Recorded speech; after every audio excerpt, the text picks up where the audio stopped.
សូមអញ្ជើញរីករាយទស្សនារឿងព្រេងនិទានខ្មែរហង្សយន្ត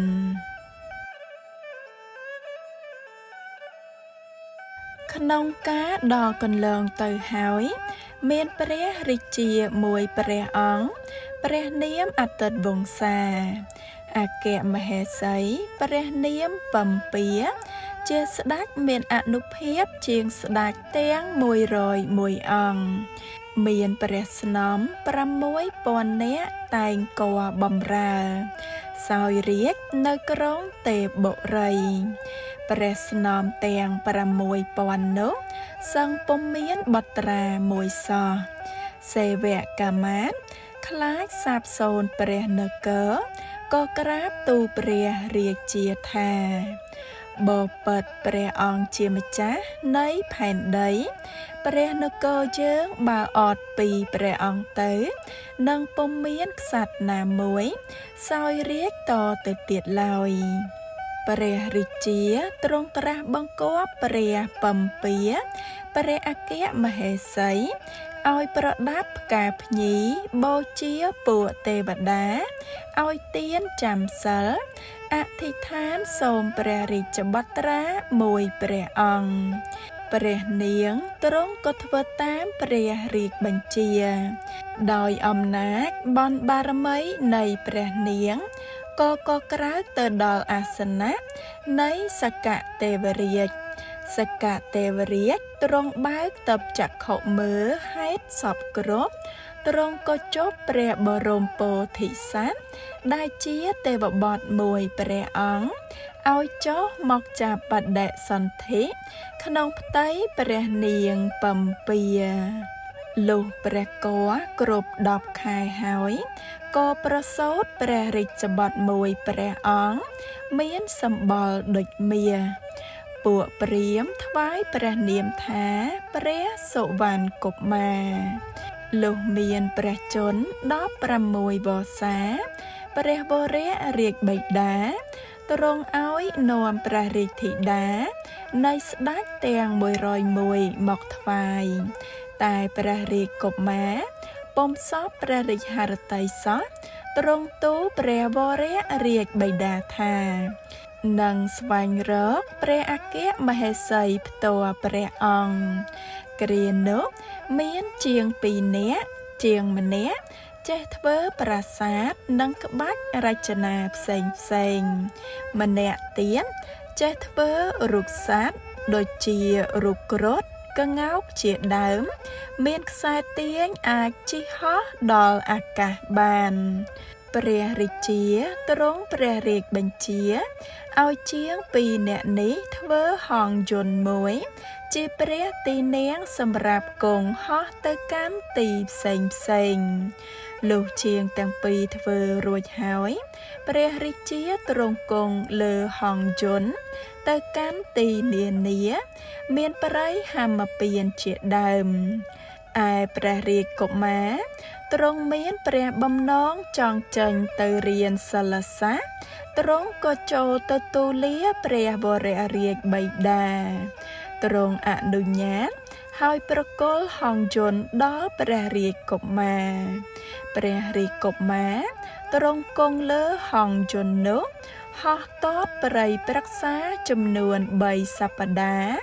ចូលទៅដល់នគរបញ្ចាលទ្រង់ទុកហង្សយន្តលើឈើធំមួយដើមហើយជាងចូលទៅសំណាក់ផ្ទះចៅព្រាហ្មណ៍ហោរាម្នាក់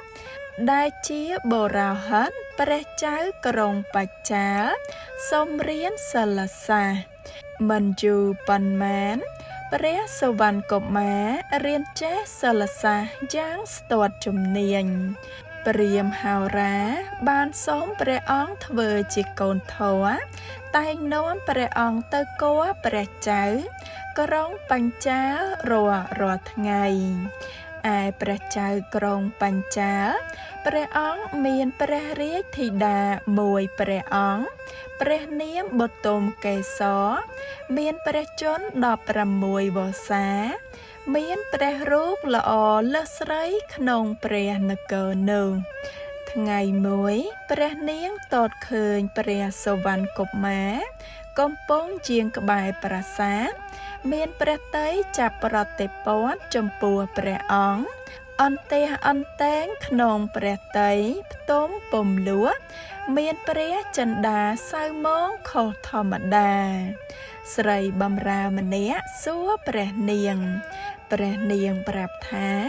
មានសេចក្តីប្រតិព័ទ្ធចំពោះព្រះសុវណ្ណកុមារយ៉ាងខ្លាំងរួចទ្រង់ប្រាប់ឧបាយឲ្យស្រីនេះទៅទូលព្រះសុវណ្ណកុមារស្រីបម្រើក៏ទៅទូលព្រះសុវណ្ណកុមារព្រះសុវណ្ណកុមារសន្និដ្ឋានថានឹងមកកាន់ប្រាសាទព្រះនាងក្នុងពេលរាត្រីលុះពេលរាត្រី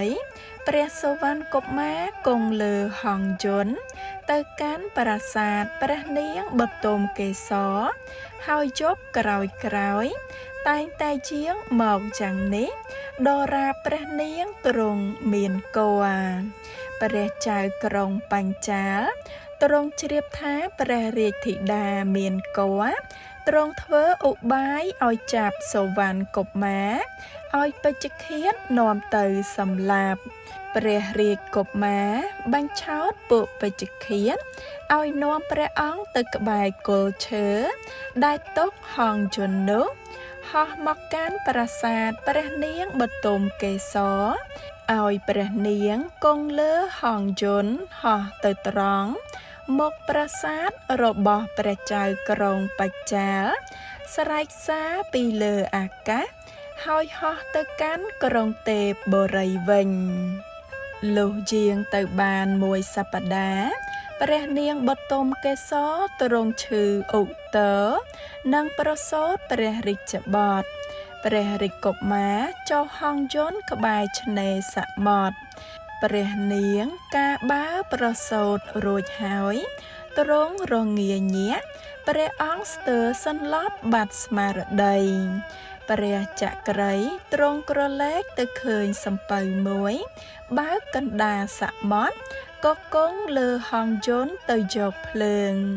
លុះត្រឡប់មកវិញភ្លើងក៏ឆេះខ្សែហង្សយន្តដាច់ធ្លាក់ព្រះអង្គក្នុងសមុទ្រនោះទៅ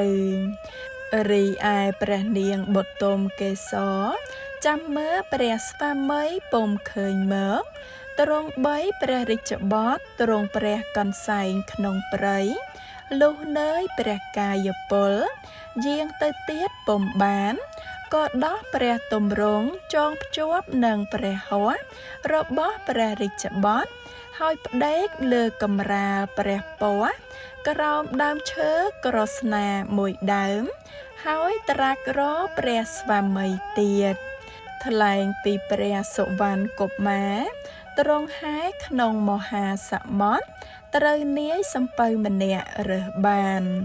ក្រោយមកមាននាយសំពៅម្នាក់ទៀតរើសបានហង្សយន្ត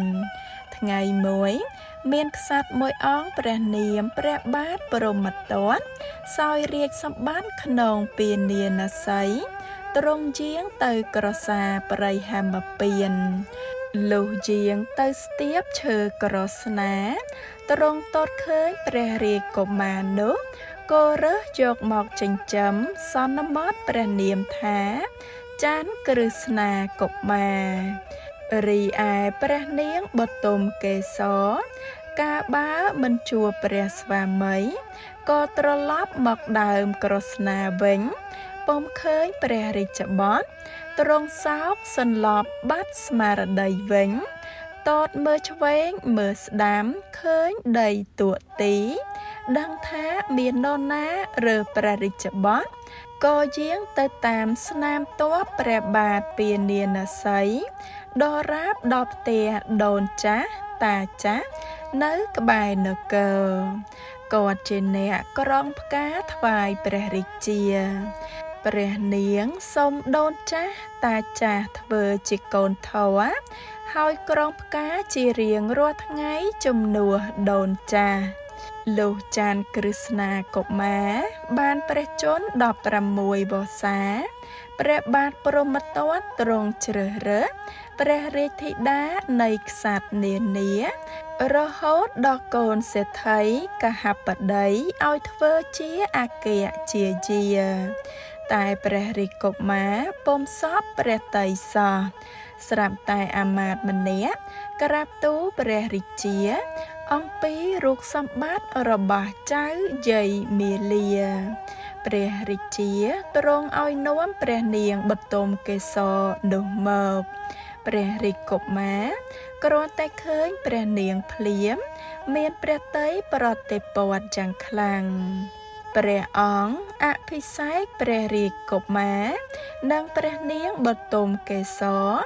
តាមព្រះរាជប្រពៃណីឲ្យគង់លើប្រាសាទមាសមួយដ៏ល្អឆើតក្នុងយាមទី1នៃរាត្រីនោះព្រះរាជកុមារទ្រង់ចូលក្នុងក្រឡាព្រះបន្ទំព្រះនាងបទុមកេសរស្រាប់តែមានទេវតាមួយអង្គមកបណ្ដាឲ្យមេឆ្មាដើរទៅជិតកូនវាកូនឆ្មានិយាយថានរណាអីក៏ហ៊ានដើរលើក្បាលអញមេវាឆ្លើយថាកូនគុំនិយាយដូច្នេះយើងជាសត្វដេរឆានចំណងបើមនុស្សម្ដេចគេហ៊ានយកម្ដាយឯងធ្វើភរិយាព្រះរាជកុមារទ្រង់ព្រះសន្តាប់ដូច្នេះក៏ត្រឡប់មកក្រឡាបន្ទំវិញយាមទី2ទ្រង់ចូលទៅទៀតស្រាប់តែមេនិងកូនពពែនិយាយពាក្យដូច្នេះទៀតព្រះអង្គក៏ត្រឡប់ទៅវិញយាមទី3ទ្រង់ចូលទៅទៀតទ្រង់ឮកូននិងមេសេះនិយាយគ្នាដូចពាក្យដដែលព្រះអង្គរំពឹងថាខ្លួនព្រះអង្គគឺព្រះបិតារើសមកពីព្រៃ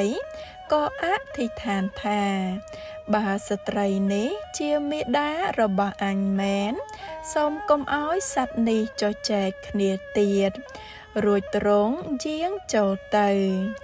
រីឯសត្វទាំងនោះពុំនិយាយគ្នាឡើយបន្ទាប់មកព្រះរាជកុមារយាងចូលទៅដល់ព្រះនាងបទុមកេសរទ្រង់ប្រាប់ហេតុសពគ្រប់ទ្រង់ក៏ព្រះកន្សែងទាំងពីរព្រះអង្គតមកព្រះនាងទ្រង់ឲ្យជាងសង់សាលាទានមួយសម្រាប់ដាក់ទានបាយចំណី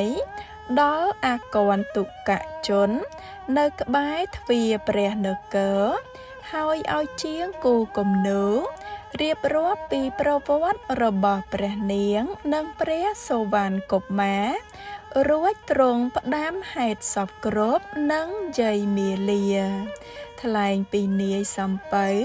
ដែលរើសបានហង្សយន្តក៏នាំរូបហង្សយន្តនេះមកឲ្យព្រះបាទព្រហ្មទត្តព្រះបាទព្រហ្មទត្តទ្រង់ប្រគល់ហង្សយន្តនេះដល់ចៅក្រឹស្ណាកុមារព្រះនាងបទុមកេសរឃើញហង្សយន្តដូច្នេះទ្រង់ព្រះកន្សែងជាខ្លាំងចំណែកឯនាយសំពៅដែលស្រង់ព្រះសូវណ្ណកុមារបានបើកសំពៅទៅចតនៅនគរពានាណសីដែរព្រះសូវណ្ណកុមារទ្រង់ចុះពីសំពៅយាងទៅក្បែរព្រះបរមរាជវាំងទ្រង់ចូលទៅកាន់សាលានោះ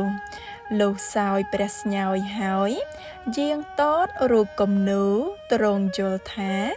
គំនូនោះជាប្រវត្តិរបស់ព្រះអង្គទ្រង់ស្លត់ព្រះតីយាងទៅទៀតពុំបានទ្រង់ព្រះកន្សែងនៅទីនោះរីឯពួកឆ្មាំអ្នកចាំសាលាទានឃើញដូច្នេះរត់ទៅជម្រាបយាយមាលាយាយមាលាទៅទូលព្រះនាងឲ្យគេនាំព្រះសុវណ្ណកុមារចូលទៅក្នុងប្រាសាទ ព្រះនាងលុះតតឃើញព្រះសុវណ្ណកុមារច្បាស់ហើយក៏ស្ទុះទៅអោបព្រះបាទទាឯចៅក្រឹស្នាកុមារក៏ដូច្នេះដែរទាំង3ព្រះអង្គទ្រង់សោកាសន្លប់នៅទីនោះព្រះរាជាព្រហ្មទត្តឲ្យអាមាត្យទៅទូលសួរអំពីរឿងសោកានៃក្សត្រទាំង3អង្គព្រះសុវណ្ណកុមារទ្រង់ត្រាស់ថាត្បិតយើងជាបងព្រះនាងបទុមកេសរប្រត់គ្នាទើបតែនឹងបានជួបក្នុងគ្រានេះក្សិណនោះចៅក្រឹស្នាកុមារយកហង្សយន្តមកថ្វាយព្រះសុវណ្ណកុមារដែលជាបិតាព្រះអង្គទ្រង់រៀបចំហង្សយន្តបានល្អដូចដើមហើយប្រទានរង្វាន់ជាច្រើនដល់នាយសំពៅទាំងពីរព្រមទាំងយាយមាលាក្នុងរាត្រីនោះចៅក្រឹស្នាកុមារទ្រង់សរសេរព្រះរាជសារមួយច្បាប់បិទនៅទ្វារប្រាសាទក្រាបថ្វាយបង្គំលាព្រះបាទព្រហ្មទត្តហើយព្រះសុវណ្ណកុមារព្រះនាងបទុមកេសរនិងចៅក្រឹស្នាកុមារទ្រង់ក៏ឡើងគង់លើហង្សយន្តហោះទៅកាន់ក្រុងទេពបុរីជាជាតិភូមិរបស់ព្រះអង្គដោយសិរីសួស្តី